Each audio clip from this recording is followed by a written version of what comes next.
Hi guys, welcome to my videos. So guys, today I got this message, a text message. What do you think? Is it legitimate or scam?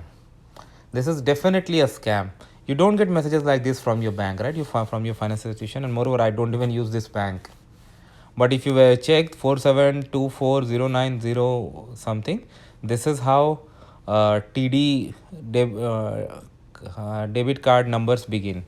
So anybody who gets this message can and has TD is one of the major banks in Canada, can easily be tricked. Oh, is my debit card blocked? What should I do?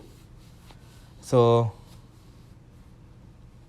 this is not how it works. Okay, if you reply on this, then scammers will contact you and it can go into any direction you don't want it to go.